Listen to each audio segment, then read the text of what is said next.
When a badly wounded stork landed in Germany in 1822, it settled the debate that had taxed great minds such as Aristotle. What was the debate, and what concrete proof settled it? I'll tell you that question again. When a badly wounded stork landed in Germany in 1822, it settled the debate that had taxed great minds such as Aristotle. What was the debate, and what concrete proof settled it? I wonder if the woundedness, the manner in which the stork was wounded, proved a theory about whether birds collide with each other, or some sort of theory, something that Aristotle could have thought. Are we all deliberately avoiding any jokes about where babies come from because we think it's too obvious? I just think Aristotle would have seen through that. Yeah. I feel like there's something that's ringing an incredibly vague bell in my head, and it not enough to actually know what the answer to this is. But it was something like a stork having like a spear right through it. That is the thought that has appeared in my head, and I can't remember why. Huh. What are the other qualities that we associate with storks? Do they have those? I mean, it's an albatross, doesn't it? It has the particularly long wingspan. Is there a thing storks do that other birds don't? A long neck, isn't it? It looks almost like a heron. Yeah, big long legs. Yeah. Yeah, leggy and necky. Maybe it was wounded because it had swallowed something like a tortoise or something massive, and Aristotle had been like, I wonder if it get a tortoise down that, and if they finally resolved it. I have a sense that the questions that Aristotle was wrestling with were slightly more, like, profound. This is very much a Sunday morning question. Like, it's a lot more, can you throw a shoe over a pub, than I would expect from Aristotle. Aristotle's sandals hanging from a telephone wire. He needed downtime just like anyone else.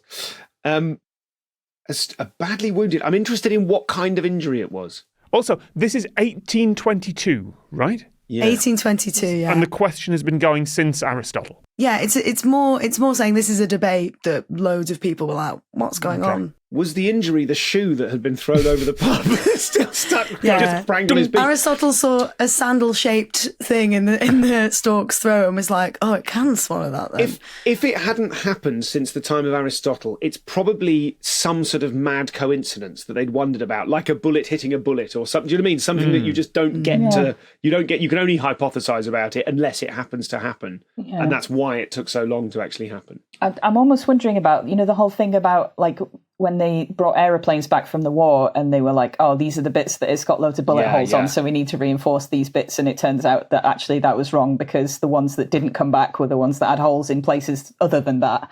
Yeah.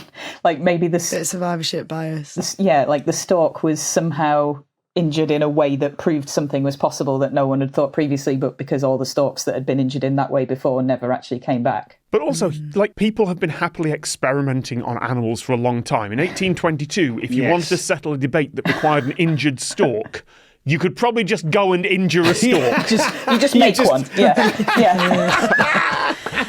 There's not going to be many 19th century animal rights campaigners complaining that you injured a stork.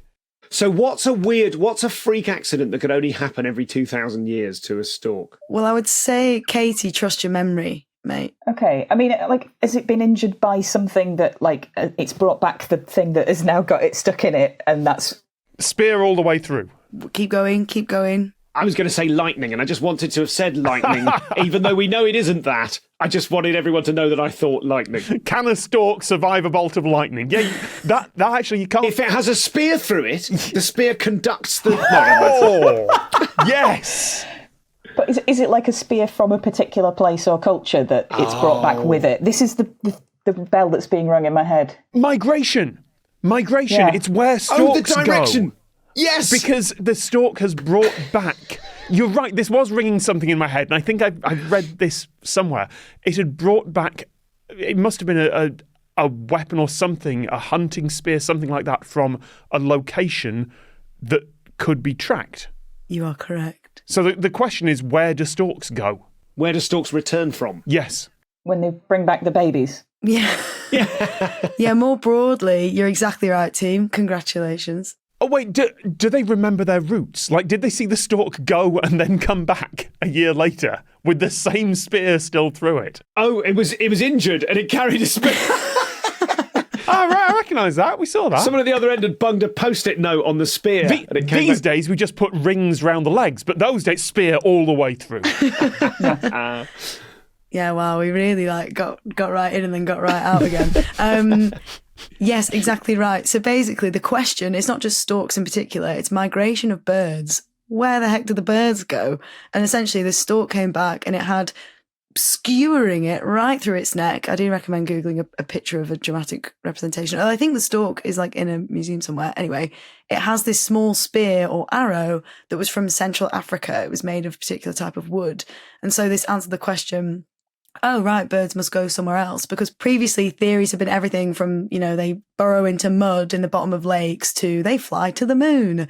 So this kind of answered that they actually go somewhere particular.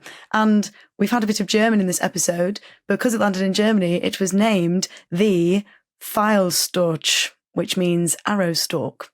Those guys know how to name something, don't they? Yeah, they do. They honestly do. My partner's half German, so I checked in with that and I still said it wrong. So